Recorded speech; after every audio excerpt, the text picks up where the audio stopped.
할렐루야. 네, 반갑습니다.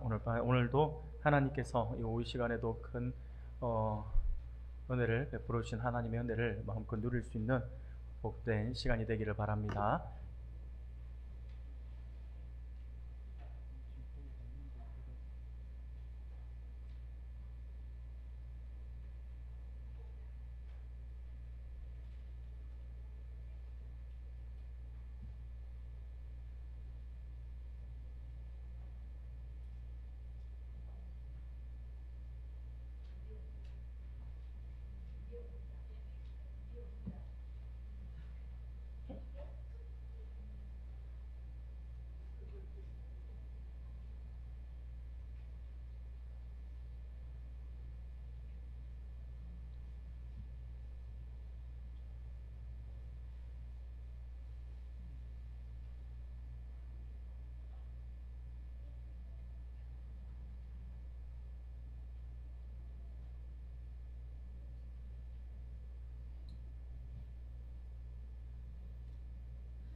네, 얼마나 은혜가 되는지요. 예, 화면만 나와도 박수가 나오고. 예, 너무 감사합니다. 예. 자, 오늘 우리가 성경 세미나, 오늘은 5번째 시간입니다. 오늘 5번째 시간인데요.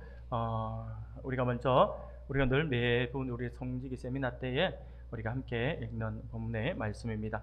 디모데후서 2장 15절 우리가 한 목소리로 같이 읽겠습니다. 시작. 너는 진리의 말씀을 옳게 분별하며 부끄러울 것이 없는 일꾼으로 인정된 자로 자신을 하나님 앞에 드리기를 힘쓰라. 아멘. 하나님의 백성으로서 우리가 어떻게 나가야 될 것인지, 또 하나님의 일꾼으로서 우리가 어떻게 나가야 될 것인지를 우리가 늘 돌아보면서 우리가 늘 자신을 하나님 앞에 드리기를 힘쓰는 우리 성도님들이 되었으면 좋겠습니다. 자, 오늘은 그 5번째 시간으로 오늘은 기도 생활에 대해서, 정직의 기도 생활에 대해서 우리가 함께 살펴보고자 합니다. 우리 같이 한번 읽겠습니다. 같이 읽겠습니다. 은밀하게 골방에서 기도하라. 네, 기도하는 시간을 우리가 공적인 예배 시간, 공적인 모임 시간을 통해서 기도하는 것도 중요하지만, 진짜 기도는요, 내가 혼자 있을 때에, 내가 혼자서 골방을 만들어서 그 나의 골방에서 기도하는 시간, 그런 시간들을 우리가 가지느냐 가지지 못하느냐가 매우 중요하다라고 하는 거죠. 은밀하게 골방에서, 그게 누구에게 드러내는 것이 아니에요. 내가 몇 시간을 기도했다가 중요한 것이 아니라, 그것이 아니라 우리가 더 하나님과의 얼마나 친밀한 교제의 시간을 가지고 있는가에 대한 부분들이 굉장히 중요하다라고 하는 것입니다. 자, 그러면 우리가 기도 생활을 보면서 기도라고 하는 것들이 우리가 무엇인지에 대해서 우리도 잘 알고 계시겠지만, 차근차근 다시 한번 더 살펴보는 시간들로 가졌으면 좋겠습니다. 기도란 무엇인가라고 합니다. 1번에 우리는 기도는 하나님과의 대화하는, 쌍방향 동행이다라고 하는 거예요. 우리가 잘 기억하셔야 됩니다. 많은 사람들이 기도를 할 때에 일방적인 기도를 많이 합니다. 하나님 앞에 내가 아랠 거 그냥 다다다다다다다 불러주고, 하나님 다 받아 적으셨나요? 저 갑니다 하고 가는 게 우리의 모습이다라고 하는 거죠. 물론 뒤에도 이 부분에 대해서 한번 말씀을 나누겠지만, 진짜 기도는요, 쌍방향이에요. 쌍방향. 말 그대로, 왜냐하면 기도는 하나님과의 대화이기 때문에 그렇다라고 하는 거죠. 그러면 우리가 하나님 앞에 아뢰는 것이 있으면 하나님으로부터 이렇게 들려지는, 하나님께서 그래, 내가 네 말을 듣고 나서 내가 이렇게 조언을 할까, 내가 이런 말을 줄까라고 하는데 우리는 들으려고도 하지 않는 경우들이 참 많이 있어요. 그래서 그것은 옳지 못하다라고 하는 것입니다. 우리가 기도는 하나님과의 대화이기 때문에 쌍방향 동행이다라고 하는 것을 우리가 기억하고요. 우리가 하나님 말씀을 한번 같이 읽겠습니다. 예레미야서 29장 12절 13절입니다. 같이 읽겠습니다. 너희가 내게 부르짖으며 내게 와서 기도하며 내가 너희들의 기도를 들을 것이요 너희가 온 마음으로 나를 구하며 나를 찾을 것이요 나를 만나리라. 아멘. 하나님은요, 항상 우리가 대화 신청하기를 요구하세요. 기다리고 계세요. 하나님, 우리가 대화를 신청하면 하나님 언제든지 오픈마인드로 열어놓고 우리를 맞아주신다라고 하는 거죠. 기도는요, 우리가 하나님과 인간이 만나는 만남의 어떤 만남의 행위라고 이야기할 수가 있습니다. 하나님과 인간의 그 관계 안에서 이루어지는 어떻게 보면 커뮤니케이션이라고도 할 수 있고요. 쌍방향 통행의 하나의 방식을 취하는 거죠. 그렇기 때문에 기도는 우리가 행하는 일이 무엇이든지 하나님을 만나고 알게 하고 또 우리가 행하는 그 모든 것 일에 있어서 그 원인을 알게 하는 행위가 바로 기도입니다. 그래서 우리가 늘 항상 기도로 출발하고 기도로 마치라라고 하는 이야기를 하는 이유가 바로 거기에 있습니다. 하나님께 모든 것을 묻고 결정하는 사람은요, 결코 망하지 않습니다. 가장 하나님께 묻고 모든 일을 시작을 하고 했던 사람, 그 대표적인 사람은 다윗입니다. 다윗은요, 무슨 일이 있었어도 하나님 앞에 기도하기를 멈추지 않았어요. 정말 다급한 일을 만나도 다윗은요, 그때 그 다급한 일이면 우리 같으면 당장에 달려나갈 것 같은데, 그런데도 불구하고 다윗은 에봇을 가져오라 라고 하면서 하나님의 뜻을 묻고 그렇게 결정을 하려고 노력을 했다라고 하는 거죠. 그러니 하나님의 마음에 맞다라고 하는 말들을, 하나님 마음에 딱 맞다, 합당하다라고 하는 칭찬을 받을 수밖에 없겠죠. 왜냐? 늘 항상 하나님 앞에 물으니까요. 그래서 하나님 앞에 묻고 하나님의 뜻 가운데에서 하나님께서 가라고 하면 가고 하나님 멈추라고 하면 멈추는 삶을 살았으니까요. 하나님 마음에 합당한 사람일 수밖에 없다라고 하는 것이죠. 두 번째로 기도는요, 영적인 유산소 운동과 같다라고 할 수가 있습니다. 유산소 운동 여러분들 아시죠? 유산소 운동 가운데 가장 기본이 되는 운동입니다. 기도는 유산소 운동입니다. 자, 한번 하나님의 말씀을 같이 읽어볼까요? 요한일서 1장 9절입니다. 같이 읽겠습니다. 만일 우리가 그는 미쁘시고 의로우사 우리 죄를 사하시며 우리를 모든 불의에서 깨끗하게 하실 것이요. 아멘. 우리가 하나님 앞에 모든 부분들을 다 아뢰며 하나님은요, 우리의 기도를 하나님께서 들어주시고 또 우리가 우리의 죄를 문제도 하나님 앞에 자백하며 하나님께서 그 모든 그 불의에서 우리를 깨끗하게 하신다라고 이렇게 말씀을 하는 거예요. 그래서 우리가 흔히 말하는 기도가 영적인, 조금 전에도 유산소 운동이라고 말씀을 드렸는데, 유산소 운동 중에서 가장 기본이 되는 거죠. 그런데 이 유산소 운동이 가장 기본이 되는데도 불구하고 많은 사람들이 이것을 놓치는 경우들이 많은데, 유산소 운동이 정말 중요합니다. 모든 운동에 있어서 기본이 되는데, 이 운동을 통해서 이제 워밍업을 한다라고 하죠. 그렇게 하고 난 뒤에 조금씩 강도를 높여 나가야 되고, 운동을 마지막으로 이제 마칠 때도 유산소 운동이라든지 이런 것들을 통해서 우리가 이게 몸이 업되어 있는 것을 또 차분히 가라앉힐 필요가 있는 거죠. 그래서 유산소 운동 같은 경우는 운동을 하는 동안 산소를 충분히 공급을 해주면서 에너지를 우리 안에 있는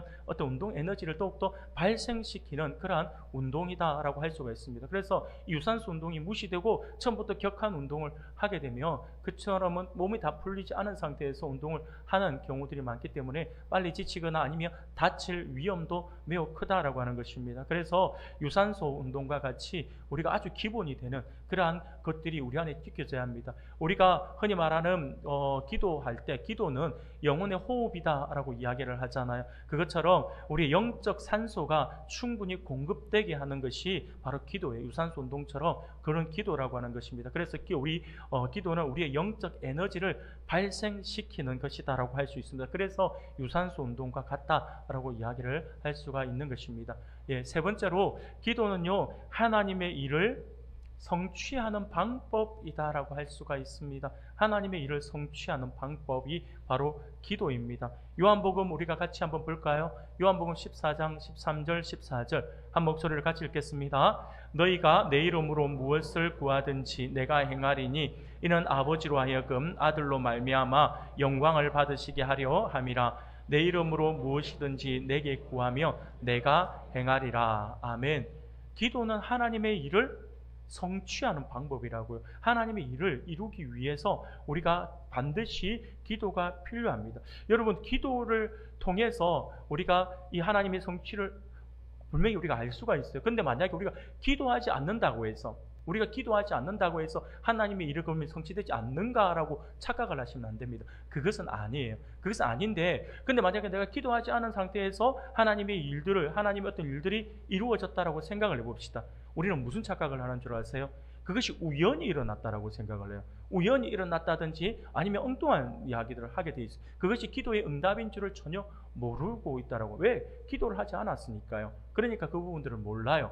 그러니까 여러분들이 늘 아셔야 됩니다. 그래서 항상 기도할 때 구체적으로 기도하라라고 하는 이유도 거기에 있습니다. 구체적으로 기도하는 사람은요, 구체적으로 감사가 나오게 되어 있어요. 왜? 구체적으로 기도하며 구체적인 응답을 경험하니까요. 그래서 구체적인 감사가 나와요. 근데 두루뭉술하게 우리가 그렇게 기도를 하잖아요. 그러면 기도 응답도 몰라요. 그래서 기도 응답도 그냥 대충 뭉뚱그려가지고 그렇게 또 감사를 하려고 합니다. 그러니까 우리가 구체적으로 어떤 부분들에 있어서 기도 감사에 대한 부분들이 많이 부족해질 수밖에 없는 거죠. 그래서 기도라고 하는 것은요, 바로 하나님의 응답, 하나님의 일들을 성취하는 방법으로서 우리에게 보여주고, 그리고 우리 사람들 입장에서는, 하나님의 백성들 입장에서는 더 뚜렷하게 하나님의 일들을 이렇게 이루어 나가시는 그 일들, 우리가 기도함을 통해서 하나하나 이루어 간다라고 하는 것이 느껴지는 거죠. 교회는 기도로 세상이 할 수 없는 일들을 하도록 보냄을 받은 그러한 존재입니다. 죄와 사망의 권세에 매여 있는 이들을 자유롭게 하며 죄로 오염되고 파괴된 세상을 새롭게 하는 일을 오직 우리가, 하나님의 백성들이, 교회가 기도로 그것을 이룰 수가 있다라고 하는 거죠. 기도는 세상의 그 어떤 것도 해결할 수 없는 땅의 가장 긴급하고 중대한 문제, 그리고 죄와 죽음의 문제를 해결할 수 있는 유일한 자원인 하늘의 그 능력과 연결시켜주는 거예요. 그래서 인간을 살리고 이 땅을 치유하여서 이 땅에 하나님의 뜻이 이루어지게 하는 행위가 바로 기도입니다. 그래서 우리가 오늘 우리 권사님 기도할 때도 그랬고, 오전에도 또 기도할 때도 그랬고, 요즘 계속 우리의 기도 제목에 빠지지 않는 게 이 나라 이 민족을 위해서 우리가 끊임없이 계속 기도하고 있지 않습니까? 그래서 우리가 결국 뭐냐, 우리의 기도를 통해서 하나님이 우리를 긍휼히 여겨주실 때에 이 땅에 하나님께서 허락하신 평화와 은혜가 더 임한다라고 하는 거죠. 그것이 하나님의 그 뜻이 이루어지는 그 모습이다라고 하는 거죠. 그래서 기도는 바로 하나님의 일을 성취하는 방법으로서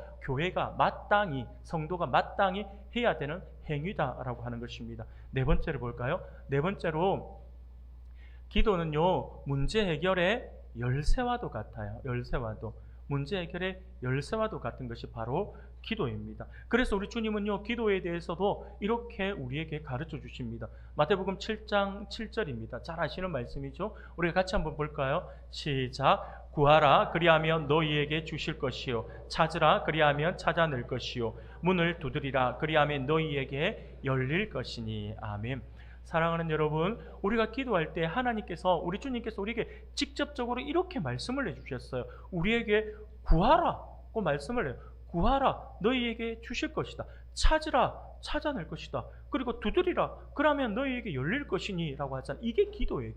기도하면 하나님께서 들어주시겠다라고 구체적으로 이렇게 말씀을 해주고 있지 않습니까? 바로 기도는 우리의 어떤 문제, 우리 어떤 고민들, 우리가 산재되어 있는 어떤 문제로 인해서 고민하고 있다고 한다면 그것을 풀어나가는 열쇠와도 같은 것이 기도입니다. 그래서 하나님 앞에 우리가 기도를 통해서 그 모든 문제를 하나하나를 풀어나갈 수가 있다고 하는 거죠. 모든 것은 문제에 대한 해답을 하나님이 갖고 계세요. 그리고 그 키는 우리가 갖고 있어요. 우리가 열기만 하면 돼요. 그 열쇠로 열면 하나님께서 하늘 보고를 여시고 우리에게 응답의 은혜를, 그리고 하늘의 보화를 부어주시겠다라 하는데, 우리는 그 키를 돌리는 것을 안 하고 있다라고 하는 거예요. 안 한다니까요. 그러면서 맨날 신세 타령만 하고 있다니까요. 그러면 안 되겠죠. 하나님은 모든 것을 다 길을 열어놓고 우리에게 요구를 하고 계시잖아요.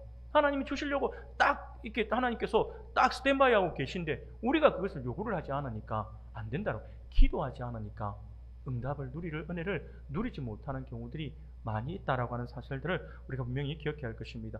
그러면 우리가 올바른 기도의 법칙이라고 할 수 있을까요? 올바른 기도의 법칙은 무엇일까? 어떤 방법으로, 어떤 마음으로 우리가 기도하는 것이 바른 기도인가? 라고 하는 것을 우리가 질문합니다. 자, 그것은요, 하나님을 경외함으로 기도하는 것이 정말 중요합니다. 여러분들, 이 부분들을 여러분들 잘 기억하셔야 돼요. 하나님의 백성이 하나님의 경외함이 없이 하나님 앞에 기도하는 것은 옳지 않습니다. 쉽게 말씀을 드리면, 하나님을 경외함으로 기도한다라고 할 때 우리가 이렇게 이야기하면 될 것 같아요. 하나님과 대화를 나누는 사람에게는 거기에 걸맞는 정신과 마음 자세가 필요하다라고 하는 거죠.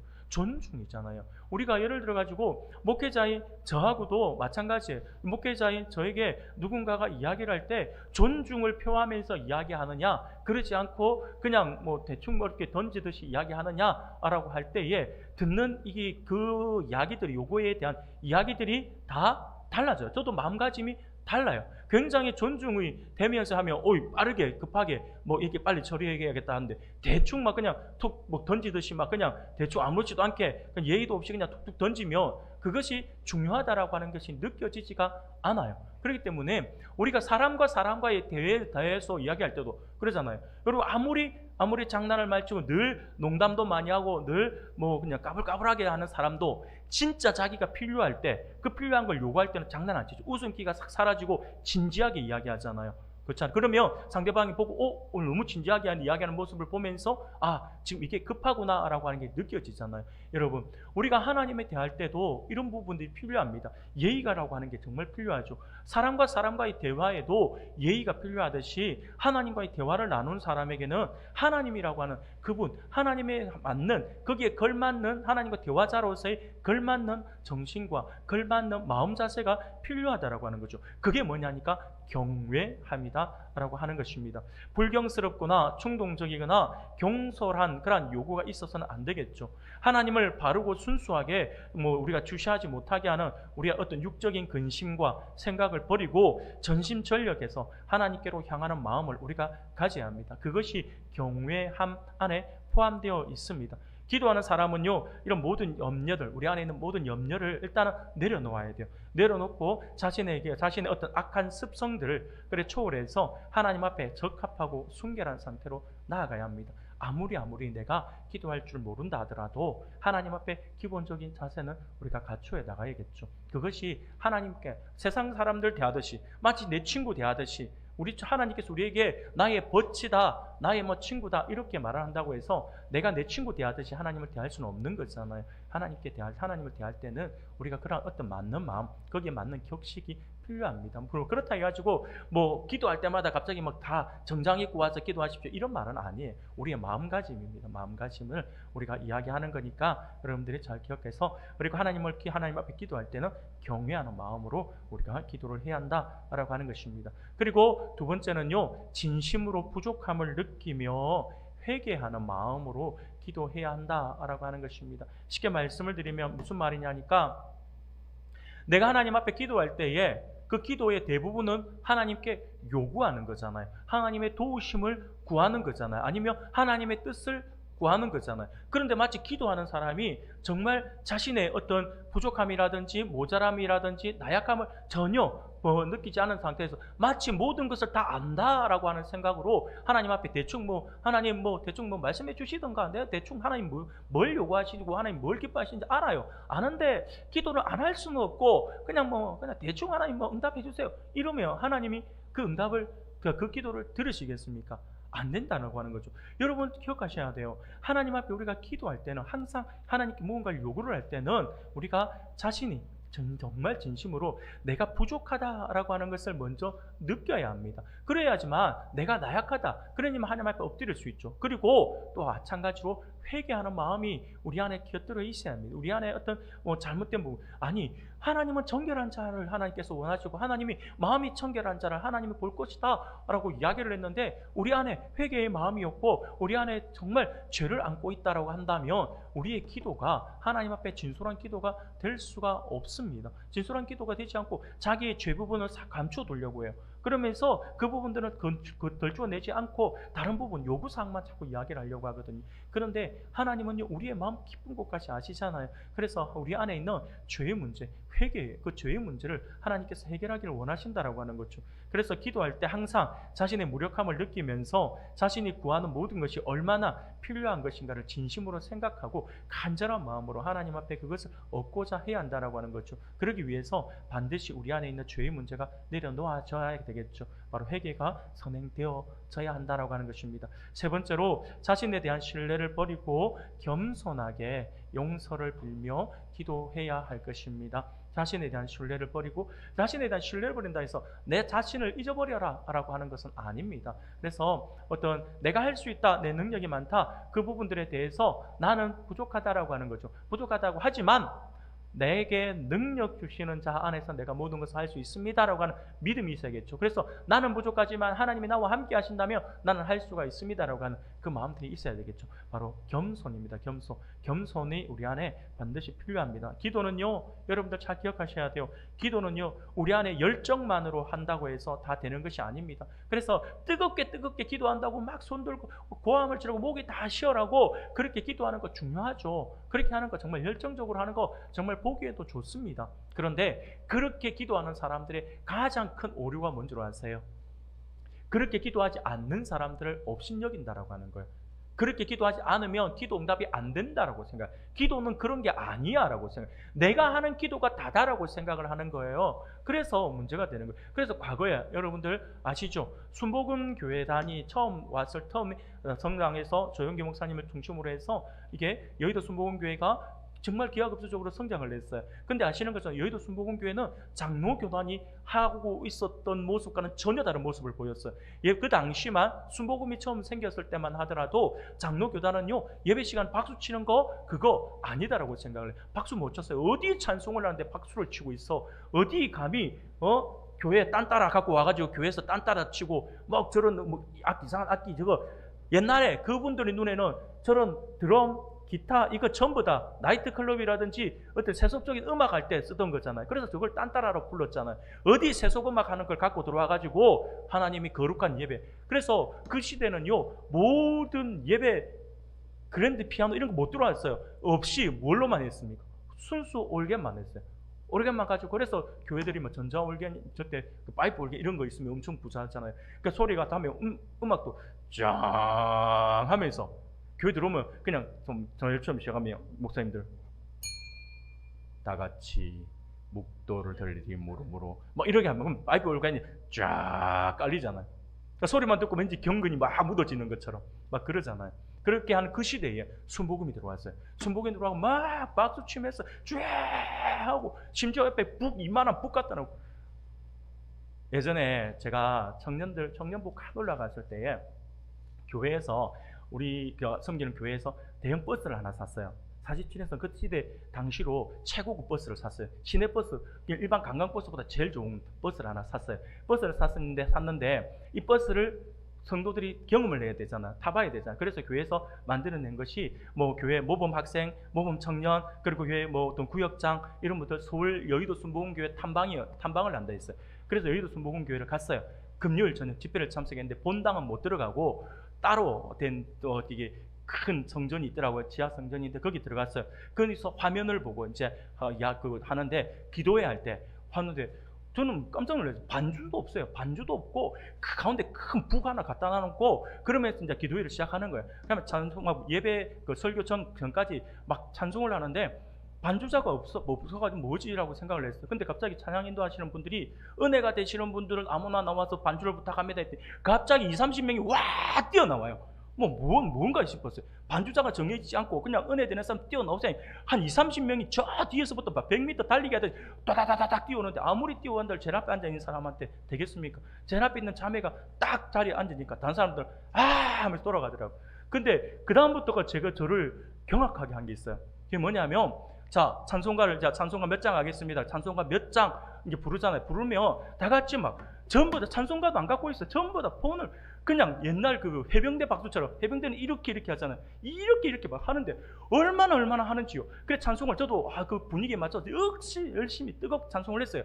그러면 그 다음 장으로 넘어가잖아요. 그 다음 장을 넘어가는데 제일 처음 찬송할 때만 찬송가 몇 장 불러주고 그 다음부터 찬송가를 안 불러줘요. 몇 장인지 안 불러줘요. 안 불러주고 나서 그냥 마치 메들리처럼 그냥 불러요. 음을 이상하게 잡아도 반주자가 기가 막히게 그 음 다 잡아가지고 기가 막히게 해요. 그러면 저는 어떻게 합니까? 알잖아요. 저는 또 그래도 찬송가 앞에 딱 첫 가사를 비워가지고 막 넘겨가지고 이야기 좀 해주지. 그러면서 막 찾아가지고 몇 장 하려고 막 찾고 있는데 제 뒤에 계신 분이 갑자기 음을 쑥 내밀더니 제 옆에다가 몇 장입니다. 이러는 거예요. 그래서 감사합니다 하고 나서 막 펴가 또 불렀어요. 막 부르고 그 다음 쪽은 넘어가잖아요. 또 안 불러준다고 또 펴네. 몇 장입니다. 그러면서 한 2번, 3번을 하는데 계속 몇 장입니다. 몇 장입니다. 이 양반들 미리 다 짜고 왔나 싶어가 쳐다봤는데 찬송가를 갖고 있는 사람이 한 명도 없어요. 반주자도 찬송가 없이 올라갔어요. 아무도 없어요. 정말 노래 찬송가를 다 외우고 있어요. 그러고는 기도회를 해요. 기도회를 하는데 이 기도하는 동안 이 북 치는 분이 한 분 계세요. 앞에 북을 막 당당당당 치는데 나중에 저도 열심히 기도하는데 한 번 기도 제목 들고 기도를 10분 이하로 하는 적이 없어요. 10분에서 한 15분 정도를 계속 기도해요. 근데 한참을 기도하는데 제 머릿속에 뭔가 떠올라요. 왜 북소리가 안 멈추지? 이 북 치는 사람은 도대체 뭐지? 그냥 눈을 뜨고 봤어요. 와, 땀을 뻘뻘 흘리면서 안 지쳐요. 여러분 이렇게 한 2시간을 친다 생각해 보세요. 이것도 은사인 것 같아요. 제가 왜 이야기하냐면 그 시대에 이런 팀이 갑자기 들어오니까 우리 장로교단에서 뭐라고 했어요? 이단이라 했다니까요. 그러면서 순복음은 이단이다 라고 이야기를 했어요. 이단이라고 이야기를 하면서 뭐 그랬는데, 근데 그 이단이라고 할 때에 그 힘을 받았던 이유가 뭐냐면 이 순복음에서 교육을 받은 사람들이 자꾸 장로교단을 아이고 고리타분한 막 이러면서, 그러면서 그게 기도냐고. 기도는 그렇게 하는 거 아니다. 방언 받아봐서 아이고 산에 올라 나무뿌리 하나 뽑아봐 하면서 막 방언 안 하면 기도 아니다 그러고, 방언 안 받으면 천국 못 간다 그러고, 다 그런 거랑 몇몇 사람들이 그랬어요. 그러니까 자꾸 이단 소리를 듣는 거예요. 제가 뭘 이야기하고 싶은 거냐면 내가 그렇게 기도하는 거 좋아요. 열정적으로 기도하는 거 좋아요. 그런데 그것이 기준이 되면 안 된다라고 하는. 나는 그렇게 기도할 수 있어요. 근데 옆에 사람은 그렇게 기도 안 한다고 해서 기도 안 하고 기도 응답 안 받는다라고 말을 하면 안 된다라고 하는 거죠. 우리가 열정만으로 다 되는 것은 아니에요. 그래서 종교개혁자 칼빈 같은 경우 자신에 대한 신뢰를 버리고 겸손히 하나님의 용서를 비는 기도를 드려야 한다라고 이렇게 이야기를 합니다. 겸손해져야. 기도하는 사람 치고, 여러분 진짜 기도하는 사람 치고 교만한 사람은 없어요. 기도 많이 한다라고 하는 사람이 교만하잖아요. 그 말은 기도를 제대로 안 한다라고 하는 거예요. 진짜 기도하는 사람은요 겸손할 수밖에 없고, 기도를 오래 하면 오래 할수록 하나님의 마음이 우리 안에 들어와요. 그러기 때문에 하나님의 뜻이 우리에게 보여져요. 그러다 보면 교만할 수가 없어요. 그리고 기도하면 기도할수록 나는 나약해질 수밖에 없어요. 여러분 공부를 많이 하면 많이 할수록 사람은요 겸손해져요. 왜냐하면 공부를 많이 하면 많이 할수록 내가 할 수 있는 범위, 공부가 너무 무궁무진하다고 하는 게 깨달아져요.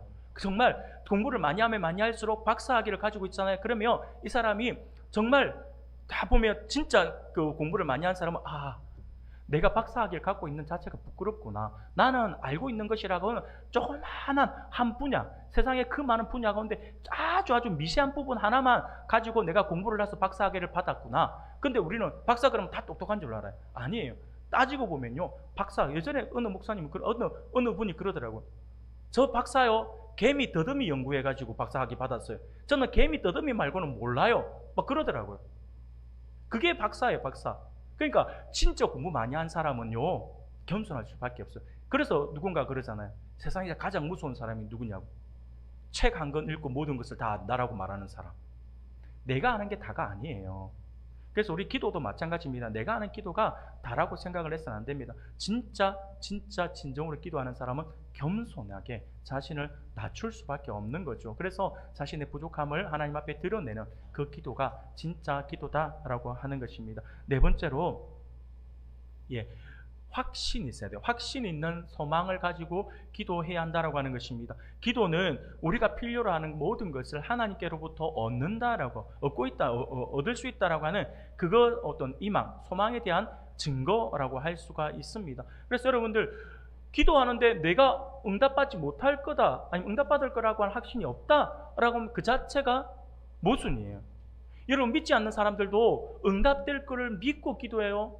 안 믿는 사람들도 저 산신령에게 기도하고 바다에 기도하고 늘 바다, 요즘에 바닷가에도 보니까 날이 추운데도 한 번씩 제가 운동한다고 밖에 나가보면 그 새벽, 깜깜한 새벽에 돼지 대가리 들고 가가지고 저 바닷가, 바대포 저쪽에서 가가지고 거기서 막 북치고 하는 사람들이 있어요. 촛불 켜놓고 하는 사람. 그 사람들도 응답이 없을 거라고 생각하고 기도하는 거 아니에요. 그 사람들도 용왕신에게 기도할 때 응답이 있을 거라고 하는 걸 믿고 그런 행위를 하는 거예요. 아니, 우상을 믿는 사람도 그런 걸 믿는데 하나님 믿는 사람이, 하나님 믿는 우리가 전지전능한 그분이 우리의 기도를 들어주실 것이라고 확신이 없는 사람이 어떻게 기도해요? 그래서 확신, 기도할 때는 반드시 이루어질 거라고 하는 확신을 가지고 우리가 기도를 해야 한다. 그래야지만 우리가 응답의 은혜를 누릴 수가 있다고 하는 것입니다. 그래서 기도는 항상 우리가 가장 우선적으로 기도하는 사람이 가져야 되는 마음은요, 자신의 기도가 결코 헛되지 않는다라고 하는 확신이에요.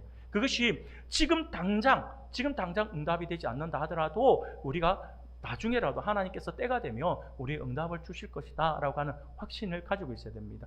그래서 우리가 이 확신이라고 하는 것은 기도하는 사람에게 정말 중요한 요소라고 할 수가 있습니다. 그리고요, 우리의 기도는요, 이게 출발점이 되어야 돼요. 감사예요, 감사. 감사가 기도의 출발점인 동시에 귀착점이 되어야 됩니다. 도착 지역이 되어야 한다라고 하는 것입니다. 여러분 잘 기억하셔야 돼요. 감사는 은혜를 부르고 은혜는 더 큰 감사를 낳습니다. 이게 하나님께서 우리에게 주시는 아주 긍정적인 어떤 사이클이라고도 할 수가 있을 것 같아요. 쉽게 말씀을 드리면 감사가 우선이에요. 그래서 우리 하나님께서는요, 아무 조건 없이 우리의 어떤 잘남이나 어떤 그런 조건이 없이 우리를 택하시고 우리를 구원해 주셨어요. 우리가 어떤 노력을 안 했어요. 근데 하나님께서 우리를 구원해 주시고 우리를 택해 주시고 우리를 구원해 주셨어요. 그 장면을 우리가 생각해 보면 얼마나 감사해요. 이게 얼마나 은혜입니까? 그래서 하나님께서 우리에게 그리 은혜 베풀어 주셨는데 그 은혜가 깨달아지면서 내가 하나님 앞에 감사하게 표현을 하는 거예요. 내가 드릴 거 없어서 하나님, 내가 몸밖에 드릴 거 없어 이 몸 바칩니다 라고 하면서 몸으로 와서 봉사하고 섬기고 많은 성도들을 위해서 애쓰고, 그 얼마나 보기 좋아요. 아니면 내가 가지고 있는 것 가운데에서 물질, 정말 내가 귀하게 여기는 그 물질을 가지고 와서 하나님 앞에 감사함으로 내어놓고 헌금을 하나님 앞에 드리는 거예요. 예물을 드리는 거예요. 하나님 은혜에 감사해서. 근데 하나님께서 그것을 보시고 얼마나 흡족할까요? 내가 이 한 영혼에게 은혜를 베풀어주고 구원해주고 은혜를 베풀어줬는데 이 친구가 그것을 받아 누리기만 해도 되는데, 그런데 그 은혜에 감사해서 얘가 깨달아서 나에게 감사로 영광을 돌려드리네? 하나님 얼마나 기쁘시겠어요?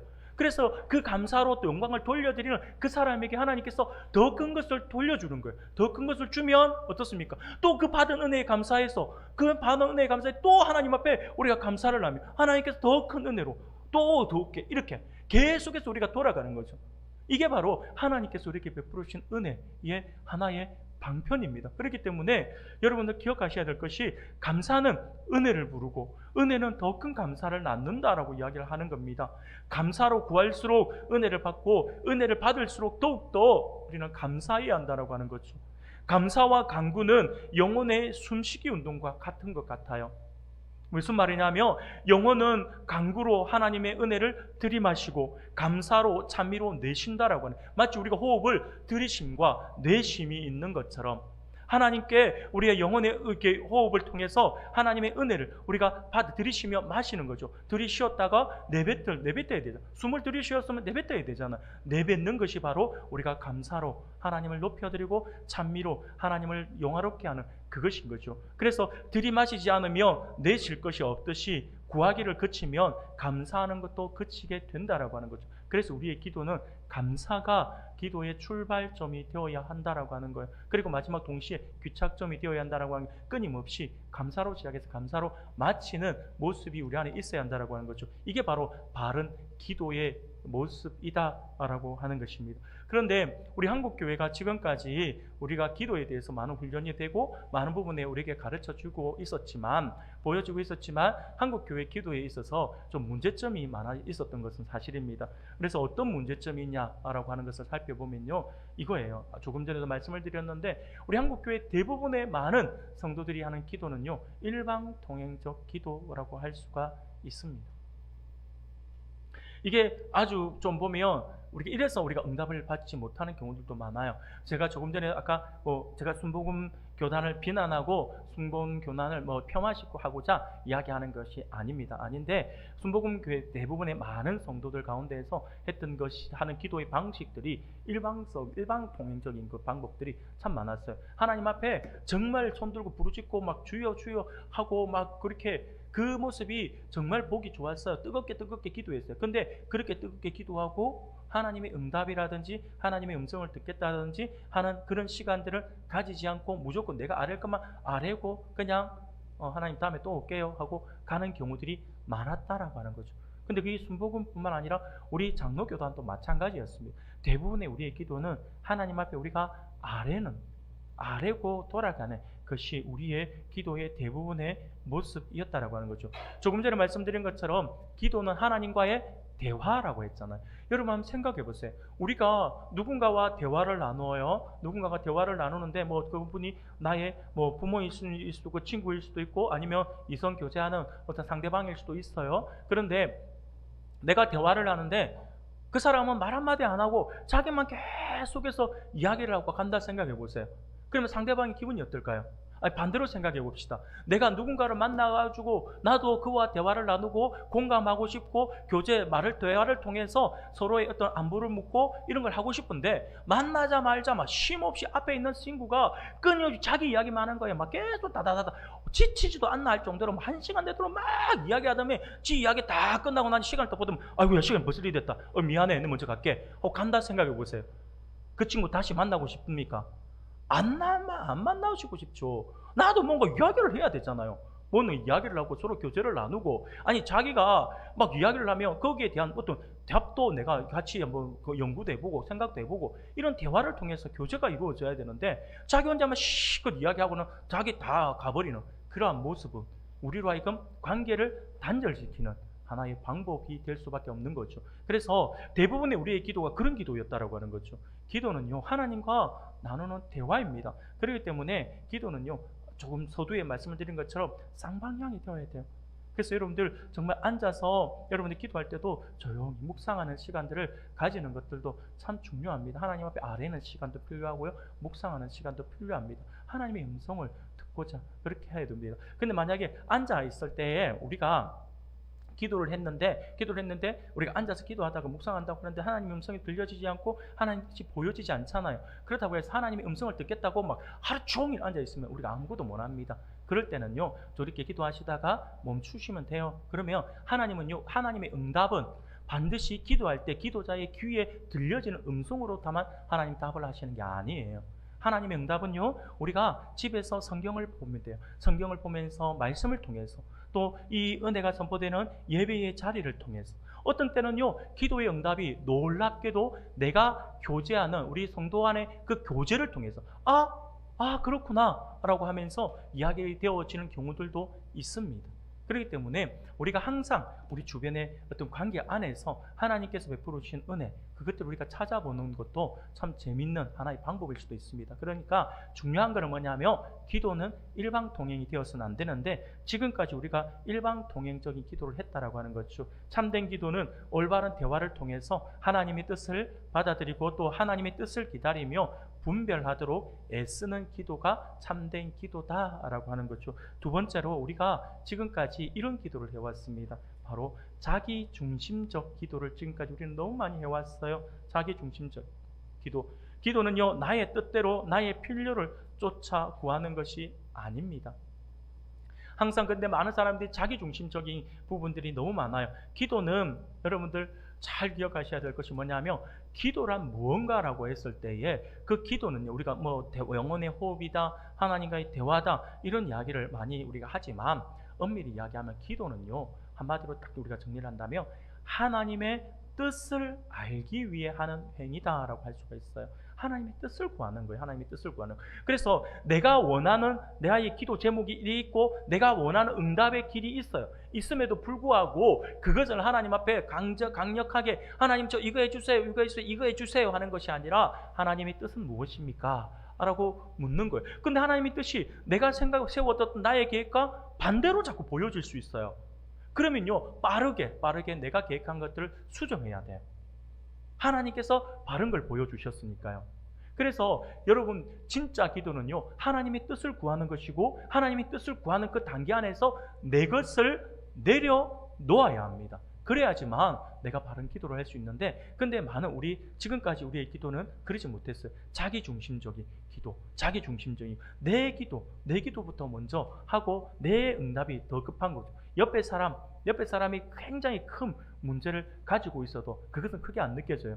나에게 있는 작은 문제가 더 크게 느껴지는 거죠. 지금까지 우리는 그렇게 해왔다니까 옆에 있는 암 환자보다 내 손에 꽂힌 가시 하나가 더 아프게 여겨지는 것이 우리의 모습이었다라고 하는 거죠. 그게 우리의 기도의 모습이었다고 하는 거죠. 자기중심적인 그런 모습이었습니다. 그리고 어떤 분들은 기도를 대해서 이런 마음들을 가지고 있는 분도 있어요. 공적을 쌓는 기도로서. 공적을 쌓는 기도로서 그래 기도는 나의 공적을 쌓는 것으로 생각하는 사람이 많았어요. 우리는 기도는 영혼의 호흡이고 믿음의 고백이고 하나님이 주신 은혜 그 크신 은혜다라고 하는 걸 늘 이야기하면서 많은 사람들이 그 기도에 대해서 많은 부분에 있어서 착각을 하는 경우들이 많았어요. 그러다 보니까 기도의 시간의 그 길이를 마치 신앙의 척도처럼 생각하는 풍토가 정말 많았어요. 그러다 보니까 하루에 기도 많이 하면 좋죠. 하루에 몇 시간씩 막 기도하시는 분들은 은근히 그것을 자랑하죠. 자랑하면 나는 하루에 7시간씩 기도한다. 나는 하루에 막 8시간씩 기도한다. 막 이런 분들 가끔씩 만나요. 가끔씩 만나면 와, 대단하다는 생각은 해요. 대단한 생각을 하지만 내심 걱정은 돼요. 왜? 도대체 7시간, 8시간씩 기도해가지고 이분은 뭐 먹고 살까? 이분은 뭘 할까? 막 이런 것들을 막 생각이 들어요. 물론 자기가 어떤 분은 그런 분들 있대요. 하루에 할 거 다 하고 잠을 교회에 와서 자는 거예요. 밤에 10시나 돼서 교회 와서 계속 기도하면서 자고 기도하면서 자고 그렇게 해서 하루에 7시간씩 8시간씩 기도한다라고 하더라고요. 과연 그게 맞는 모습일까요? 중요한 것 하나, 지난번에도 우리가 같이 말씀을 나누는데 청지기의 사역 가운데 중요한 것 하나는 가정사역이 포함되어 있었잖아요. 가정은 나 몰라라 라고 하고 그냥 아침에 일어나서 가정은 집은 내가 씻고 그냥 밥 먹는 곳 이렇게만 한다면 가족 구성원들이 얼마나 많은 소외감을 느끼겠습니까? 그것도 옳지 않습니다. 옳지 않고요. 기도는 우리가 많이 하면 많이 할수록 좋긴 좋겠죠. 그러나 그것이 내가 감당할 수 있는 것이라고 한다면 긍정적이지만 내가 감당할 수 없는 것이라고 한다면 얼마나 힘들겠어요. 그리고 내가 감당할 수 있는 것이라고 해서 다른 사람도 똑같이 감당하게 될 것이다, 감당할 수 있을 것이다 라고 생각을 해서는 안 됩니다. 그러다 보니까 옛날에는 그런 식으로 우리가 많이 교육을 하다 보니까 자꾸 기도 시간들이 마치 자기의 어떤 공적이 쌓이는 것처럼 나는 하루에 몇 시간씩 기도하고 나는 일주일에 몇 번씩 금식하고 막 이것을 자랑으로 여기는 사람들도 은근히 많이 있습니다. 심지어는 어떤 목회자들 같은 경우도요, 어떤 40일 금식을 몇 번 했냐 이런 걸 자기 이력서에 써놓는 분들도 있더라고요. 40일 기도 금식을 했니 안 했니. 저는 그런 걸 왜 써놓는지를 모르겠는데 저는 그거 한 번도 못 했기 때문에 할 수도 없을 것 같다는 생각도 들고요.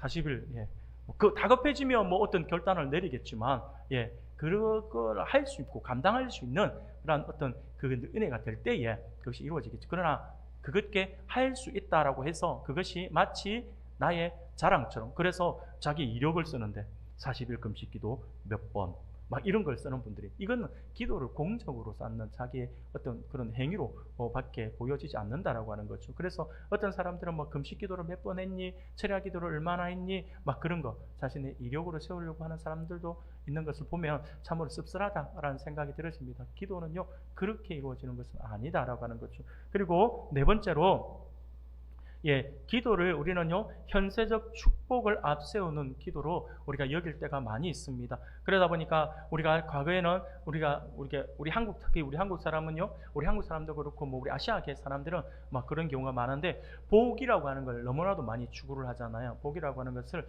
너무나도 많이 추구하고 거기에 많이 매달리다 보니까 그래서 자꾸 복 너무 많이 외치는 경우들이 있는데 기도가 오직 하늘의 복만을 추구하는 것으로 전락해버리는 그러한 경우들이 많이 있습니다. 그런데 진짜 기도는 조금 전에 말씀을 드린 것처럼 하늘의 복을 우리가 누릴 수가 있으면 감사하겠죠. 그러나 하늘의 복을 구하는 것이 아니라 하나님의 뜻을 구하는 것이다 라고 하는 것을 우리가 결코 잊어서는 안 됩니다. 우리가 하나님의 뜻을 구하고 하나님의 일들을 감당하며 현세적인 복이라고 하는 것은요 자연스럽게 우리에게 묻어지게 되는 것이고 자연스럽게 우리에게 오는 거예요. 그래서 우리가 하나님 앞에 여러분들 큰 비전을 가지고 크게 구하고 하나님 앞에 크게 기도하세요. 근데 하나님 앞에 그렇게 기도할 때 하나님 응답을 주시잖아요. 그러면 당연히 그 응답에 대한 하나님 은혜로서 우리가 그 일을 감당할 수 있는 그런 은혜와 물질을 하나님께서 허락해 주신다라고 하는 사실을 우리가 분명히 알아야 할 것입니다.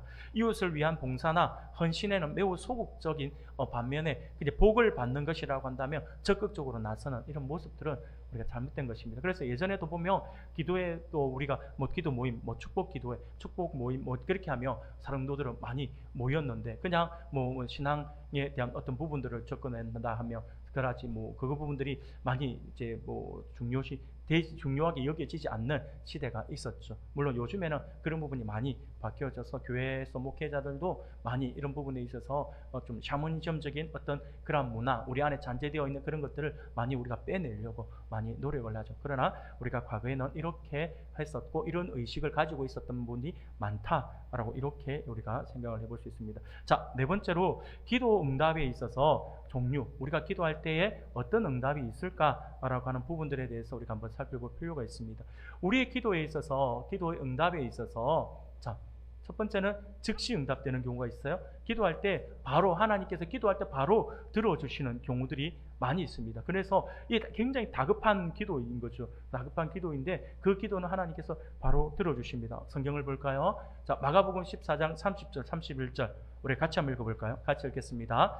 바람을 보고 무서워 빠져가는지라 소리질러 이르되 주여 나를 구원하소서 하니 예수께서 즉시 손을 내밀어 그를 붙잡으시며 이르시되 믿음이 작은 자여 왜 의심하였느냐 하시고. 아멘. 정말 다급하잖아요. 다급한 이때는 하나님 막 다급해가지고 주여 우리를 구원하소서 하는데 있어봐, 내일쯤 내가 도착할 것 같으니까 내일 응답해 줄게. 안 되잖아요. 이런 것은 아니고 하나님께서 이제 급하게 이렇게 응답이 필요할 때는 즉석에서 바로 응답을 해주시는 경우들이 많이 있습니다. 즉시 아마 여러분들 응답 경험들도 아마 여러분들 있을 수도 있어요. 여러분들 아마 많이 경험도 있을 수도 있고요. 뭐 예를 들면 그런 경우가 있어요. 뭐 조지 뮬러 여러분들 책을 읽어보셨는지 모르겠는데 5만 번 기도 응답에 기도 응답을 받은 조지 뮬러라고 하는 분이 있잖아요.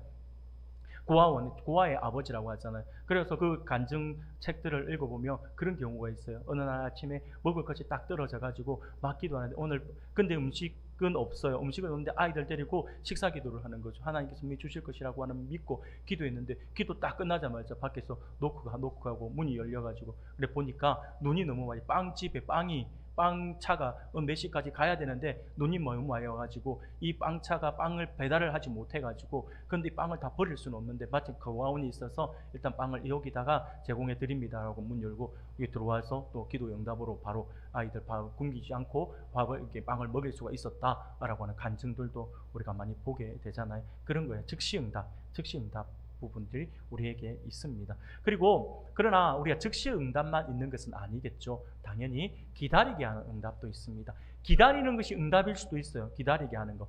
우리가 기도 응답에 있어서 즉시 응답이 되는 것도 중요하지만 우리의 기도는요, 대부분 사람들의 기도는 즉시 응답을 원해요.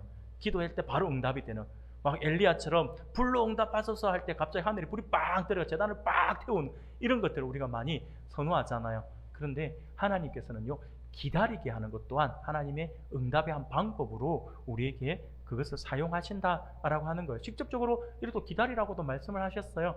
사도행전 1장 4절 우리 같이 한번 읽어볼까요? 시작. 사도와 함께 모이사 그들에게 분부하여 이르시되 예루살렘을 떠나지 말고 내게서 들은 바 아버지께서 약속하신 것을 기다리라.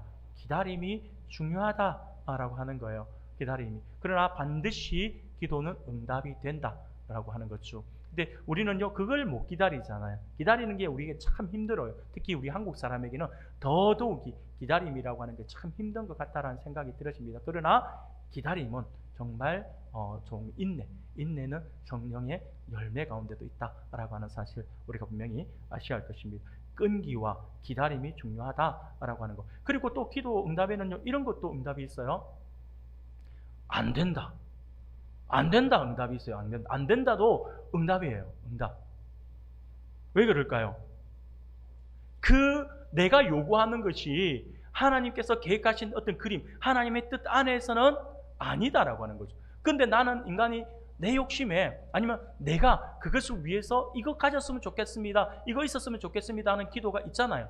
그런 기도는 하나님의 뜻이 안 맞기 때문에 응답이 안 되는 거예요. 응답이 안 되는 것도 역시 기도 응답이라고 하는 거죠. 대표적인 경우가 이 경우에요. 성경에서 보면 바울의 경우에 바울의 경우 우리 같이 한번 읽어볼까요? 고린도후서 12장 8절 9절입니다. 같이 읽겠습니다. 시작. 내가 3번 주께 간구하였더니 나에게 이르시기를 내 은혜가 내게 족하도다. 이는 내 능력이 약한 데서 온전하여 침이라 하신지라. 그러므로 도리어 크게 기뻐함으로 나의 여러 약한 것들에 대하여 자랑하리니 이는 그리스도의 능력이 내게 머물게 하려 함이라. 아멘. 사랑하는 여러분, 바울이 가지고 있는 육신의 가시가 있었어요. 육신의 가시가 있는데 그것을 많은 성경학자들에 따라서 해석이 좀 분분합니다. 어떤 사람은 눈에 어떤 질병을 가지고 있었을 것이다. 그래서 안질일 것이다 라고 하는 분도 있고, 어떤 분은 우리가 요즘에는 좀 보기 힘든데 예전에 간질환 자들이 많았잖아요. 간질이었을 거다. 막 이런 이야기들을 많이 합니다. 많이 하는데 여하튼 바울이 가지고 있었던 그 육신의 가시는 치명적이었던 것 같아요. 그 사역에 있어서 너무 그 가시 때문에 너무 힘들어지는 거예요. 너무 힘들어져서 하나님, 제가 육체의 가시 이것만 나에게 없으면 내가 더 많이 할 수 있고 더 많이 다닐 수 있고 더 많은 사람에게 복음을 전할 수 있을 것 같은데 하나님, 이거 어떻게 안 되겠습니까? 하나님, 이거 좀, 이 육신의 가시 좀 하나님께서 싹 뽑아가 주시면 제가 하나님을 위해서 더 많이 달릴 수 있을 것 같아요 라고 하나님 앞에 기도를 했어요. 3번이나 기도했다고요. 3번이나 기도를 했는데 하나님께서 주신 응답이 뭐였어요? 안 된다라고 하는 거예요. 안 된다는 이유가 뭡니까? 네가 그 육체의 가시가 있어서 네가 약하기 때문에 더 엎드리지 않느냐. 네가 약하고서 하나님 앞에 나이가 엎드리니까 그 엎드림, 그 기도 속에 내가 더 큰 은혜를 베풀어 주고 그 큰 능력을 주고 있는 것이다 라고 하는 것이 응답으로 다가온 거예요. 그러니 그 다음부터 뭐라고 이야기합니까? 바울이 내가 도리어 크게 기뻐했다라고 하는 거예요. 그러면서 하는 말이 나의 여러 약한 것들에 대하여 자랑하리니 이는 그리스도의 능력이 내게 머물게 하려 함이다라고 하는 거예요. 예전에는 내가 육체의 가시가 나에게 정말 가시가 되어서 이게 나의 컴플렉스가 되어서 너무 힘들고 어려웠는데 이것만 없으면 좋겠다라고 생각을 했는데 내가 기도하니까 아니, 그것 때문에, 그 연약함 때문에 내가 하나님의 능력을 가지고 내가 그 능력 때문에 하나님의 은혜를 더 많이 누리고 있다라고 하는 게 깨달아지니까 이제는 나에게 육체의 가시가 나의 컴플렉스가 아니라 나의 자랑거리가 되었다라고 하는 거예요. 나의 자랑거리가 되니까 이제 어떻습니까? 그것을 볼 때마다 오히려 그것이 나에게 떠나가기를 두려워하는 거예요. 그것이 나에게 있기를 원하는 거예요. 왜? 나의 그 약함을 통해 하나님의 더 큰 은혜가 나에게 부어지니까요. 바울이 얼마나 놀랍습니까? 바울이 우리 오전에도 잠깐 말씀을 나누었네요. 초긍정적인 바울의 모습 얼마나 멋집니까? 하나님의 기도의 응답을 통해서 보여주는 거죠. 안 된다도 응답이에요. 근데 우리는 안 된다라고 하는 응답이 우리에게 오면 우리는 대부분 어떻게 합니까? 왜 나만 겪는 고난이냐고 우리는 그렇게 하잖아요. 하나님의 응답일 수도 있습니다. 하박국 선지자를 보세요. 아무것도 없어요. 이것도 없고 저것도 없고 저것도 없고 저것도 없고 그게 뭔 자랑이라고 아무것도 없다 그걸 하고 있어요. 그런데 마지막에 하나, 내가 여호와 하나님 이름만으로 내가 기뻐한다고 얼마나 멋져요.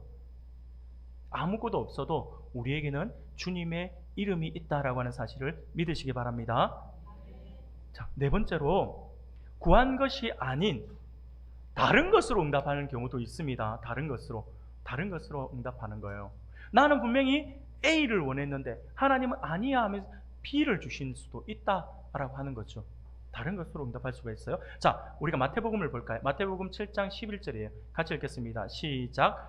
너희가 악한 자라도 좋은 것으로 자식에게 줄 알거든 하물며 하늘에 계신 너희 아버지께서 구하는 자에게 좋은 것으로 주시지 않겠느냐. 무슨 말입니까? 우리가 구하는 것이 최선의 것은 아닐 수도 있다라고 하는 거예요.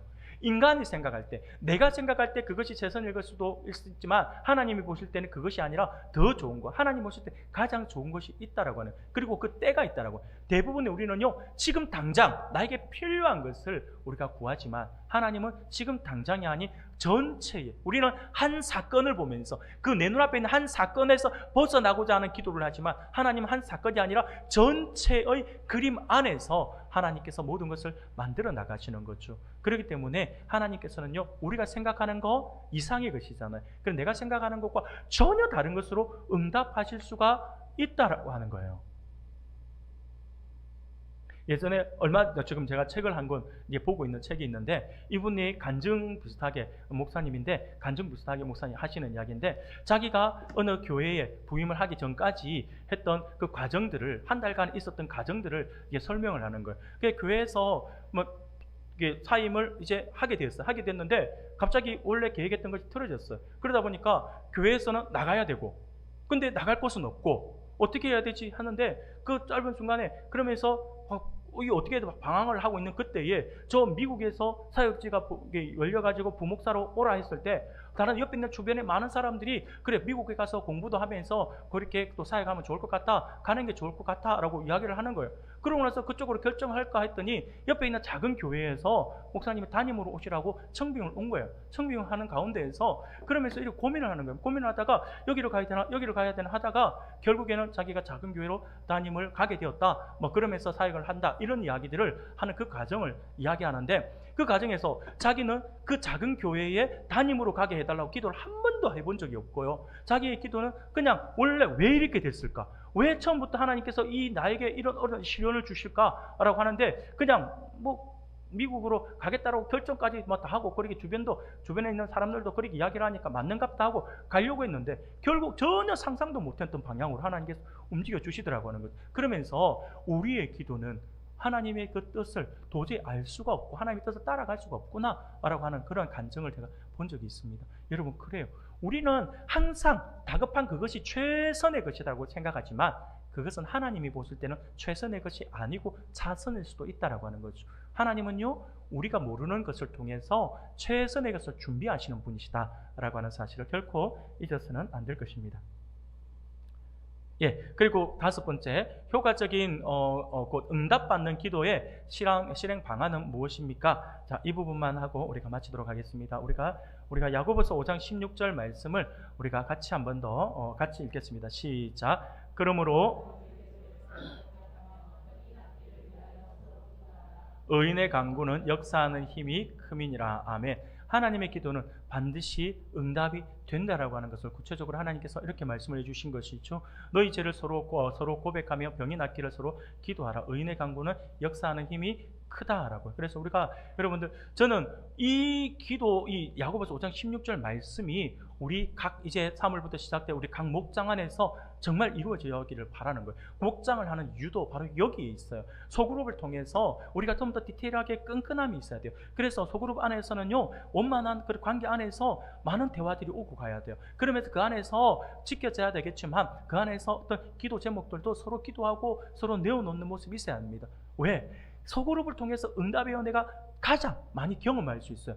교회 전체적으로 보다 보면 전체적으로는요 디테일하게 가지 못해요. 근데 소그룹을 통해서는 디테일한 부분이 우리가 볼 수가 있거든요. 그래서 우리가 소그룹이 한 가족처럼 되어서 누가 어떤 가정에 어떤 기쁜 일이 있다 그러면 같이 박수치고 같이 즐거워하고, 어느 집안에 어떤 힘듦이 있다 그러면 같이 슬퍼하고 같이 아파하면서 같이 기도해주고 하는 그 모습이 있어야 합니다. 그 끈끈함이 연결돼요. 그래서 그런 끈끈한 목장들이 막 여러 개가 목장들이 뭉쳐서 교회를 이루는 거죠. 그러면 그 교회는 행복한 교회가 될 수밖에 없다라고 하는 거죠.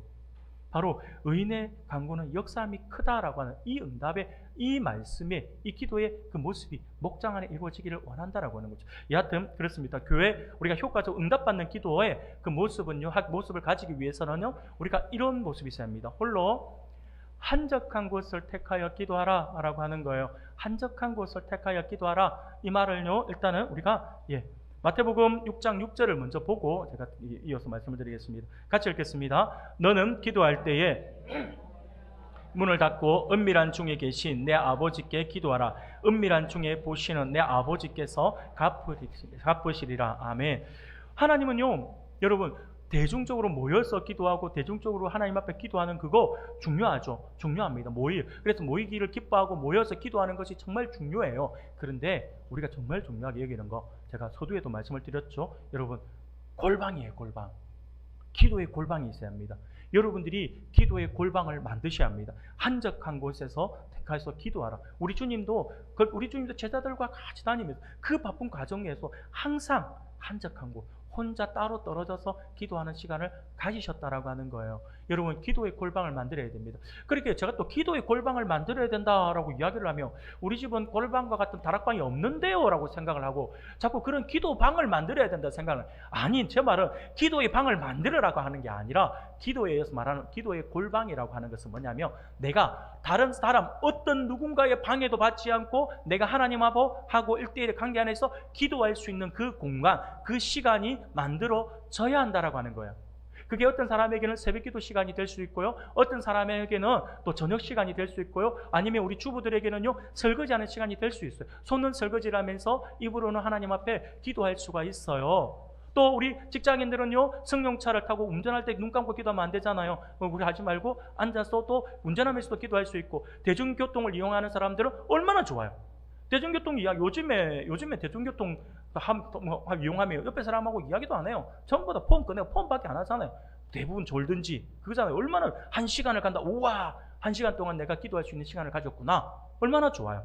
매일 출근하는 시간을 나는 기도의 장으로 만들겠다, 기도의 골방으로 만들겠다 라고 하면 얼마나 좋아요. 하나님께서 그렇게 내가 은밀한 곳에서 나 혼자 있을 때에 하나님께 기도하는 그 시간을 하나님께서 귀하게 여기시고 하나님께서 응답의 은혜를 더하여 주신다라고 하는 사실들을 우리가 분명히 기억해야 할 것입니다. 두 번째로, 진심으로, 이게 굉장히 중요합니다. 여러분, 기도 응답의 은혜를 정말 누리기를 원한다면 우리 안에 용서가 있어야 합니다.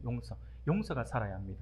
자, 마태복음 18장 35절 우리가 같이 한번 읽어볼까요? 시작. 너희가 각각 마음으로부터 형제를 용서하지 아니하며 나의 하늘 아버지께서도 너희에게 이와 같이 하시리라. 아멘. 여러분, 기도자에게 정말 중요한 것은요 바로 미움과 분노 혹은 사람과의 관계에서 해결되지 않은 상한 감정들이 있으면 안 돼요. 그 상한 감정들이 있으면요 기도할 수가 없습니다. 기도의 교제가 이루어지지 않아요. 여러분들이 아마 한 번씩은, 우리가 기도하시는 분들이라고 한다면 한 번씩은 경험한 적이 있을 거예요. 내가 예를 들면 집에서 부부싸움을 했어요. 아니면 나와 친하던 어떤 관계 안에서 다툼이 있다든지, 아니면 나의 어떤 가정 안에서 부모 자식 간에, 아니면 형제 자매 간에 어떤 다툼이 있잖아요. 다툼이 있으면 그거하고 다툼이 있고 난 뒤에 속에서 분이 이렇게 올라오는데 기도하라 그러면 기도가 됩니까? 다윗처럼 하겠죠. 갑자기 저주를 퍼붓겠죠. 와, 내 마음을 상하게 한 저 인간, 하나님 뺨을 쳐가지고 이빨 좀 뽑아주시고 근데 잘 아셔야 됩니다. 뺨을 쳐서 이빨을 상하게 해달라고 한 게 그 대상이 내 가족이며 나중에 그 치닥거리 누가 해야 됩니까? 내가 해야 돼요. 내가 막 분노가 나가지고, 예전에 그런 분 제가 간증을 들었어요. 와, 너무너무 싫은 거예요. 남편이 너무너무 힘들게 해가지고, 그러면 저 인간 속으로 저 인간 하나님 어디 가다가 넘어져가 다리 좀 부러지게 해달라고 막 기도했는데 진짜 다리가 부러진 거예요. 그 다음부터 화장실 갈 때도 자기가 데리고 가야 되고, 씻을 때도 자기가 데리고 가야 되고, 아주 고생하면서 나중에 간증하면서 하는 이야기가, 여러분, 저주의 기도는 함부로 하는 거 아닙니다. 내가 감당할 수 있을 때 그런 이야기 하더라고요. 여러분, 우리 안에 분노가 있어요, 미움이 있어요. 그러면요 기도가 되지 않아요. 기도의 깊은 곳으로 들어갈 수가 없습니다. 용서가 필요합니다. 그래서 용서는 굉장히 중요합니다. 그래서 제가 이거는 좀 이따가. 그래서 마태복음 18장 18절에서 용서에 대해서 우리 주님 이렇게 말씀을 해요. 진실로 너희에게 이르노니 무엇이든지 너희가 땅에서 매면 하늘에서도 매일 것이요 무엇이든지 땅에서 풀면 하늘에서도 풀릴 것이다 라고 말씀하세요. 우리가 어떤 기도를 하느냐에 달린 거죠. 하나님은요 용서의 마음, 해결되지 못한 답답한 마음으로 하나님 앞에 간절히 기도할 수는 없다라고 하는 걸 아시기 때문에 용서의 마음이 중요하다. 응답받는 은혜를 누리려면 우리 안에 용서의 마음이 있어야 한다라고 하는 것입니다. 세 번째로는요, 여러분 중요합니다. 끈질기게 해야 됩니다. 끈질기게 기도합니다. 계속 몇 번 반복됩니다. 인내, 끈질김, 기다림, 이런 것들에 대해서 강조하죠. 누가복음 18장은 아주 이 부분에 대해 잘 말씀해 주고 있습니다. 우리가 같이 보겠습니다. 하물며 하나님께서 그 밤낮 부르짖는 택하신 자들의 원한을 풀어주지 아니하시겠느냐? 그들에게 오래 참으시겠느냐? 끈질기게 기도하며, 끈질기게 하나님 앞에 기도하잖아요. 그러면 하나님께서 들으시는 거예요. 그래서 응답을 주시는 겁니다. 그래서 누가복음 18장은요 18장의 핵심은 뭐냐면 항상 기도하고 낙심하지 말아야 할 것이라고 하는 것이 핵심입니다. 그래서 기도 응답이 당장 이루어지지 않는다고 해서 낙심할 필요는 없다라고 하는 거 하나님 반드시 들어주신다. 그래서 우리가 기도는 끈질기게 끝까지 여러분들 응답 받을 때까지 기도하는 그 방법. 예전에 여러분들 혹시 기억하십니까? 예전에 바늘 놓고 끼리 죽이기 몇 가지 방법 막 이런 거 있는데 그거 모르세요? 네, 넘어가죠. 그 중에 하나가 뭐냐면 바늘로 코끼리 죽이는 방법 하나가 뭐냐? 그 중에 하나가 바늘을 한번 찔러 놓고 코끼리가 죽을 때까지 기다린다. 말도 안 되는 거예요. 그 죽을 때까지 기다리면 결국 나중에 죽으면 바늘 한번 찔러 죽은 거잖아. 얼마나 멋져요. 제가 볼 때 초긍정적인 어떤 사고를 가지고 있지 않나 생각이 드는데 여러분 기도는요 그런 거예요. 우리가 응답이 되지 않는다고 해서 당장에 안 죽었네 당장 이게 아니라 끈질기게 하나님의 기도는 우리의 기도는 반드시 응답해 주신다라고 하면서 끈질기게 기다리는 거 정말 중요합니다. 네 번째는요 여러분 우리의 기도에 자원하는 태도를 가져야 합니다. 자원하는 마음으로 기도합니다. 기도하라라고 할 때 막 그렇게 억지로 기도하는 것이 아니라 자원하는 마음에서 기도해야 합니다. 여러분들 근데 이 자원하는 마음은요 기도뿐이 아니에요. 복음을 전하는 것도 그렇고 봉사도 마찬가지예요. 자원하는 마음이 있어야지만 우리가 기도 응답도 누릴 수 있고 우리 안에 기쁨을 누릴 수가 있어요. 기쁨을 누릴 수가 있어요. 요나를 보십시오. 요나는 정말 가기 싫었어요. 니느웨 정말 가기 싫었어요. 그 도망가다가 우여곡절 끝에 결국 니느웨로 가요. 가는데 요나는 알고 있었어요. 요나가 니느웨로 가기 싫어했던 이유가 뭘까요? 자기가 선포를 하며 40일 뒤에 니느웨가 망할 것이라고 하는 선포를 하며 이 백성들이 돌아올 것이라고 하는 걸 그가 알고 있었어요. 그렇기 때문에 그가 안 가려고 했던 거죠. 그런데 정말 가서 그가 간절하게 외치지도 않아요. 간절하게 외치지도 않는 상태에서 복음을 전했는데 그런데 사람들이 다 돌아와요. 다 돌아오는 거예요. 그러면 당연히 기뻐해야죠. 하나님의 선지자로서 돌아오고 회개하고 돌아오는 걸 기뻐해야 되는. 근데 요나는 어떻게 합니까? 짜증이 나는 거예요. 짜증이. 아니 저 인간들 죽어야 되는데 왜 저 인간들 내가 이럴 줄 알고 안 온다 했다니까요. 진짜 하나님 왜 이러십니까? 왜 저를 쓸데없는 이상한 사람 만듭니까? 완전히 저만 완전히 바보 만들고. 그러면서 요나가 어떤 기도한 줄 아세요? 어떻게 하나님을 판단한 줄 아세요? 박넝굴 밑에 앉아가지고 그냥 내 목숨 그냥 걷어가려고. 말도 안 되는 엉뚱한 소리를 하고 이제 쪽팔린다고. 죄송합니다 이런 표현에서. 얼마나 니느웨 사람들이 나를 비웃겠냐 이거예요. 아니죠. 니느웨 사람들은 요나를 은인으로 생각하죠. 여러분 기쁨이 없어요. 자원하는 마음이 없으면 기쁨이 없다니까요. 다섯 번째로 여러분 기도할 때 제가 누차 말씀을 드립니다. 구체적으로 기도하는 게 중요합니다.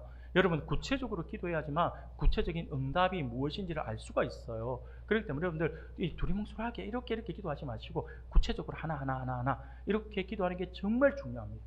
그래서 여섯 번째에 이게 들어오는 거예요. 바로 기도를 방해하는 것을 기록하라. 이것은요 기도에 방해하는 것만 기록하는 것이 아니라 기도의 수첩을 여러분들 만드셔야 돼요. 기도의 수첩을 만들어서 아주 세세한 것부터 구체적으로 하나씩 적어보는 거예요. 적어보고 나서 그러면서 기도에 방해하는 것들 적어보고 그것을 방해하는 것 하나씩 내가 죄에 나가야겠죠. 그리고 응답도 하나씩 여러분들 구체적으로 기록해 보세요. 그러면요 구체적으로 응답된 것들이 보여져요. 그럼 체크해 보세요. 여러분 5만 번 기도 응답받는 조지물러 이런 이야기 하면 부럽잖아요. 와 어떻게 기도하기를 기도 응답이 5만 번이나 받지? 하잖아요. 여러분 그게 어려울까요? 어렵나요? 어렵지 않아요. 어려운 것이라고 하면 제가 볼 때는 어려운 건 아닌데 무엇이 어렵냐면 5만 개의 기도 제목을 쓰는 게 어려운 것 같아요. 5만 번을 숫자로 세는 게 어려울 것 같다는 생각이 들어요. 하나님은 다 응답했어요. 그럼 여러분들 구체적으로 한번 써보세요. 예를 들어가지고 여러분들 5만 번 이런 이야기 하면 안 되는데 여러분들 5만 번 하루에 10분에 한 번씩 기도 적용 듣는 거예요. 하나님 오늘 지금 몇 시입니까? 4시 22분이네요 4시 20분에 하나님 저 건강을 지켜주세요. 4시 30분에 하나님 30분에도 건강을 지켜주세요. 40분에도 건강을 다 기도잖아요. 따지고 보면 그 시간이 지나요. 하루가 지나가 봐요. 그럼 몇 번입니까? 벌써 몇 번 응답을 받았어요. 농담을 하자면 이런 거예요. 그래서 뭐냐면 구체적으로 기도해 보세요. 구체적으로 기도하고 구체적으로 하나씩 얼마나 조용하게 이렇게 한번 기도해 보세요. 다 응답이 되는 거예요. 전에도 한번 말씀을 드렸잖아요. 저 이것만 하고 말씀 마치겠습니다. 우리 뒤에 아들 녀석이 있긴 하지만 제가 우리 아들 녀석이 어릴 때 기도를 시켰더니 제가 굉장히 보고 도장을 받았던 게 하나 있어요. 뭐냐면 밥 먹는데 기도했다 해라 했더니 우리는 하나님 일용할 양식을 주시면 감사합니다라고 기도를 했어요. 근데 이 녀석은 기도를 했더니 기도 한번 시켜봤더니 하나님, 그때부터 이제 제가 시키고 나서 제가 도전도 받고 다음부터는 좀 내가 급할 때는 이렇게 시키면 안 되겠다 했는데 뭐냐, 하나님 밥 주셔서 감사합니다. 국 주셔서 감사합니다. 김치 주셔서 감사합니다. 뭐 나물 주, 그리고 뭐 하나씩 다 기도하는 거예요. 그러면서 이거 먹고 건강하고 소화 잘 되고 막 그렇게 기도하는 거예요. 기도 참 잘한다라는 생각은 하는데, 근데 급한 제 성격이 급해가지고 이렇게 시키고 오면 내가 배고파서 힘들겠다라는 생각이 들더라고요. 여러분, 제가 뭘 말씀드리고 싶냐면 기도는 그렇게 구체적으로 기도하면 구체적으로 응답의 은혜를 누릴 수가 있다고 하는 거죠. 그래서 기록하는 게 정말 중요합니다. 네. 오늘 시간이 많이 가서 여기까지 하도록 하겠습니다. 이거는요, 여러분들 혹시 프린트물 제가 적어드렸던가요? 안 적었던가요? 예, 그럼 제가 간단하게 기도 응답 받지 못하는 신앙의 유행, 그냥 웃으면서 우리 볼 수 있는 겁니다. 6가지 유형인데 망설임형이 있습니다. 망설임형. 이게 뭐냐면 기도해야 된다라고 말을 하면서 정작 기도 안 해요. 늘 기도의 필요성을 알면서도 기도하지 않아요. 망설이기만 하고 있어요. 그 시간들에 대해서. 포기하는 사람도 있어요. 포기형입니다. 두 번째. 한두 번 기도하다가 그만두는 거예요. 끈질기게 기도해야 되는데 한두 번 기도하다가 그만두는 형이 바로 포기형입니다. 그리고 세 번째는요, 넋두리형이 있습니다. 넋두리형은요, 자신의 신세 타령만 하다가 기도 끝나는 사람이 있다니까. 기도하러 모여가지고 혼자 기도하는 게 아니라 여러 사람이 기도하러 모여가지고 신세 타령만 하고 있다는 게 서로 어느 유명한 목사님이 기도를 빙자한 수다 떨기 하지 말라고 막 이런 이야기를 하시던데, 우리 넋두리형 이게 있습니다. 자, 그리고 만사태평형도 있습니다. 이게 무슨 말이냐면 너무 신앙생활 너무 잘 알아요. 하나님 다 알아서 해주시니까 내가 기도할 필요가 없고, 감 떨어지길 밑에 기다리면 언젠가는 저거 떨어진다, 밑에서 누워있으면 된다, 이러고 있는 사람이죠. 만사태평형. 바쁘다형도 있습니다. 바쁘다형. 바빠서 기도 못한다. 할 일이 많아서 기도 못한다. 바빠서 기도 못한다. 이 특히 우리 학생들이 오늘 어디 갔나요? 학생들 저 뒤에 앉아. 수업 시간, 공부 시간에 공부할 시간 없다. 바빠 죽겠는데 언제 내가 기도하고 언제 내가 예배드리고, 이렇게 경우들이 많죠. 그러나 바쁘기 때문에 내가 덧칠 수 있잖아요. 그게 중요해요. 여러분들, 내가 공부하다가 시험 망치는 것보다, 그렇게 하나님 앞에 예배 똑바로 안 드리다가 시험 망치는 것보다 내가 어떻습니까? 하나님 앞에 온전히 예배드리고 하나님이 도우신 가운데서 머릿속에 알고 있는 것만이라도 가지고 시험을 치면 내가 좀 더 나은 것으로, 또 하나님 누가 압니까? 또 기적같이 내가 아는 문제만 꼭 꼬집어 놓을지. 대학 시험에 그런 게 많잖아요. 하나님 교수님이 10개의 시험 문제를 내줬는데 나는 3개밖에 공부 못 했는데 어쩌지 했더니 내가 공부한 것만 쪽쪽 뽑아가지고 시험 문제 내가지고 하나님이 은혜 베풀어 주셨다, 이런 경우들이 있던데, 한 번씩 그걸 간증하는 사람이 있더라고요. 그래서 제가 그러지 말고 다음부터 10가지 다 공부해라고 제가 뭐라 한 적이 있거든요. 과시형도 있습니다. 이건 뭐냐면 대표 기도는 유창하게 잘하지만 실상 개인적으로 기도하는 시간들이 너무 없다. 그래 안 하는 사람들 우리가 두고 이야기할 수가 있습니다. 오늘 시간이 이야기하다 보니 많이 좀 길어졌는데요.